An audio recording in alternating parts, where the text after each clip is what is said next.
అన్ని వర్గాలకు, అన్ని కులాలకు, మతాలకు కేవలం పేదరికాన్ని బట్టి జరిగితే జన్మభూమి కమిటీల పేరుతో తెలుగుదేశం పార్టీ వారికే చేసుకున్న ఘనత చంద్రబాబు. ఇవన్నీ కూడా ఆలోచన చేయండి. తప్పకుండా మంచి పరిపాలన తీసుకొస్తాడు జగన్మోహన్ రెడ్డి గారు అని నమ్మకం పెట్టండి. జగన్మోహన్ రెడ్డి గారిని ఆశీర్వదించండి. ఆ విధంగానే జగన్మోహన్ రెడ్డి గారికి సంఖ్యాబలం కూడా శాసనసభ్యులు ఎక్కువగా ఉండాలి కాబట్టి మరి నన్ను ఇక్కడ శాసనసభ్యుడిగా గెలిపించండి. అదేవిధంగా పార్లమెంట్ సభ్యుడు కూడా మనకు ముఖ్యం. ఈ ప్రాంతంలో పోటీ చేస్తూ ఉన్న అభ్యర్థి నల్లారి కిరణ్ కుమార్ రెడ్డి, మాజీ ముఖ్యమంత్రి. మాకంతా ఆ అర్హత ఉన్నా కానీ మేము కాలేకపోయాం. ఎందుకంటే మేము పోయి రాత్రుల్లో కాళ్ళు పట్టుకొని అట్లా చేసే పరిస్థితి నాకు చేత కాదు కాబట్టి. మరి ఏం చేశాడు ఆయన?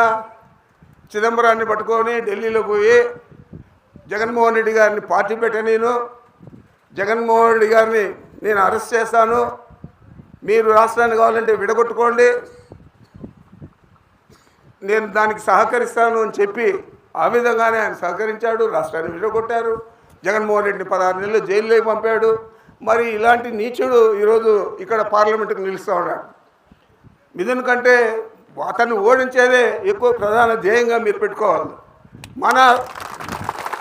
మన నియోజకవర్గానికి ఎక్కడైనా వాళ్ళ కాన్స్టిట్యున్సీతో పీలేరు కాన్స్టిట్యున్సీ సంబంధం ఉంటే ఆ పక్కంతా డబుల్ రోడ్డు, మనకేమో సింగిల్ రోడ్డు.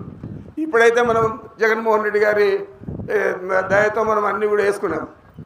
అప్పుడు పరిస్థితి మరి ఎక్కడైనా ముఖ్యమంత్రి రాష్ట్రానికి అంతా చూస్తాడు, కానీ ఇప్పుడు మనం మంత్రిగా జిల్లా అంతా చూస్తూ ఉన్నాం. కానీ మన పీలేరుకే, అది పుంగనూరుకే వేసుకొని పీలేరులో వేయకుండా ఇంకోతో వేయకుండా చేయలేదు. పీలేరుకు ప్రాధాన్యత ఇచ్చాం, అన్ని జిల్లాల్లో అన్ని నియోజకవర్గాలకు ప్రాధాన్యత ఇచ్చాము. జగన్మోహన్ రెడ్డి ఆర్సీఎం కూడా అదే, మనం అందరికీ ఓటుగానే ఉండాలి అని చెప్పి.